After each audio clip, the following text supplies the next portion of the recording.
Hi everyone, welcome back to my channel.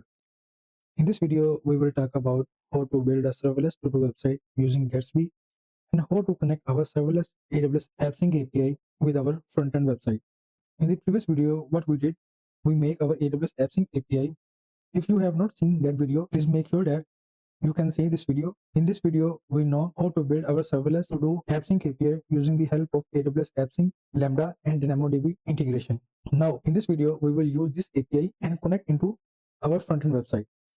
Please make sure that before watching this video, you need to see our previous AppSync API integration.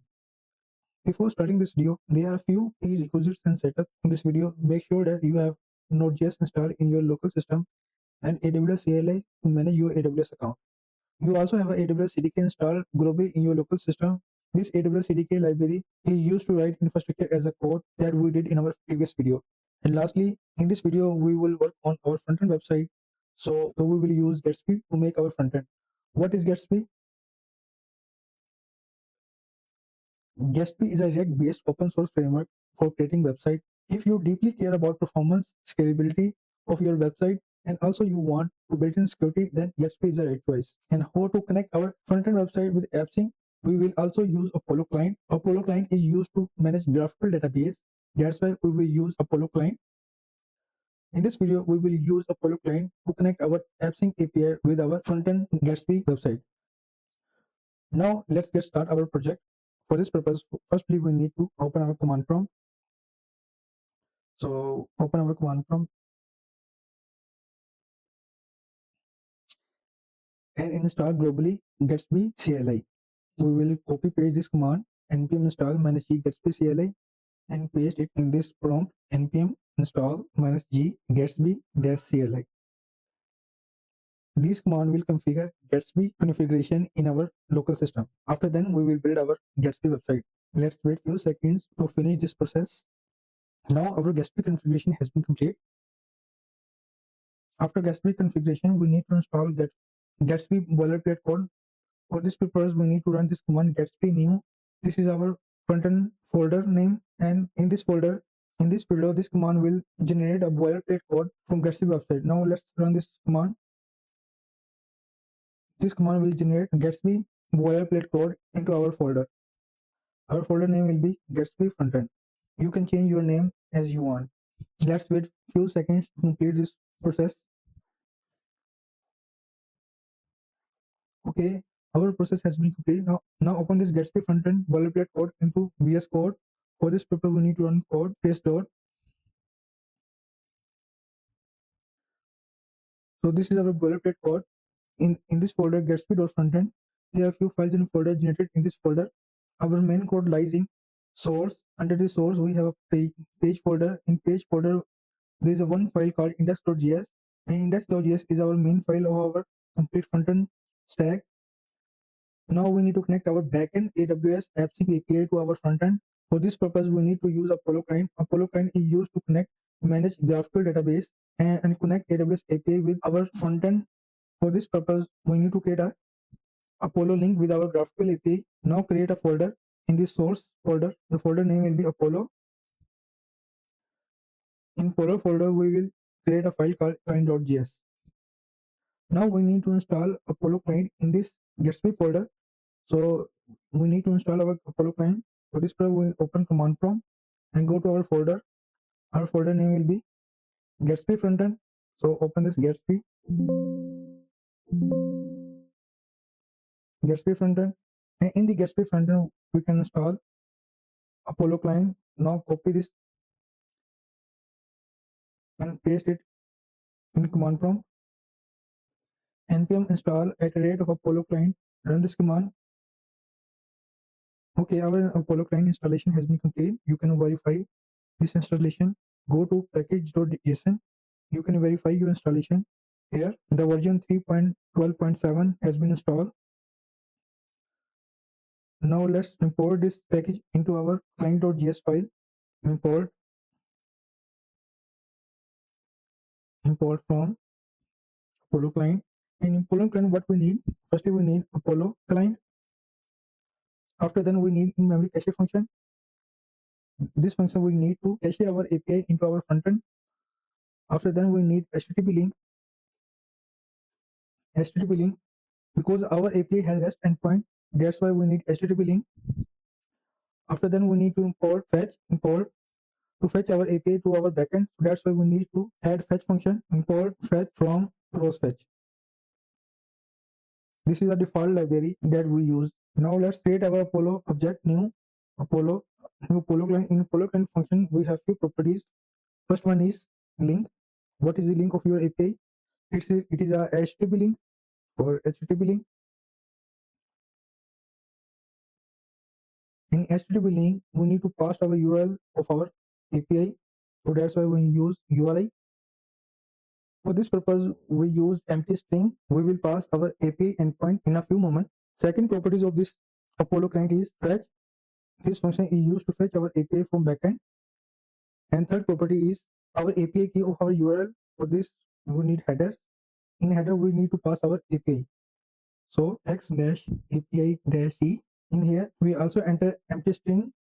We will pass our API key in a few moments. Okay, please make sure that these two links enter in HTTP link function. Add this and paste under in HTTP link. And lastly, we need to cache our API into a frontend. For that, we need in-memory cache. So we will use cache use new in-memory cache function. Now we need to enter our URL, API endpoint, and API key of our API into this. Now let's find this into AWS AppSync API. For this purpose, we need to go to AWS account. AWS. Please sign in your login and password. In here, enter search for AppSync. Click AWS AppSync. In AWS AppSync service, there is our one GraphQL API. Click on this API. Here is our API. In API, there is a setting button. In setting, you will find GraphQL endpoints. Copy this endpoints and paste in URI section. Now we need to enter our API key of this API endpoint. Scroll down. In the primary authorization mode, you will find your API key. Copy this and paste into API key section. Now what we need to do, get this Apollo client in variable const client, and we need to use this another file. That's why we need to export this. Now if we want to use this API endpoint into our all child component, for this purpose we need to create a Apollo provider. Now let's create Apollo provider files. In source, we need to create a file called graph element.js. Graph root element, we need to import our Apollo client files. Import from Apollo client. And Apollo client, what we need to import, in here we export our client, so we can import our client here. Client. Also we need to import React. Okay. And lastly, we need to import Apollo provider from our Apollo client library. From Apollo client, Apollo provider. What this Apollo provider do? This Apollo provider wrap our child components using our client API endpoint. Using the help of Apollo provider, we can get our API endpoint into all our child components. Now create default function for default. Default will take element parameters, and we need to create Apollo provider. In Apollo provider, we have elements, and we also pass the client object into Apollo provider. And last, we need to create new two files. One is Gatsby browser.js, and another is Gatsby SSR. Now let's create this Gatsby. Another one is Gatsby SSR.js, and export our Apollo provider into Gatsby browser and Gatsby SSR. Export from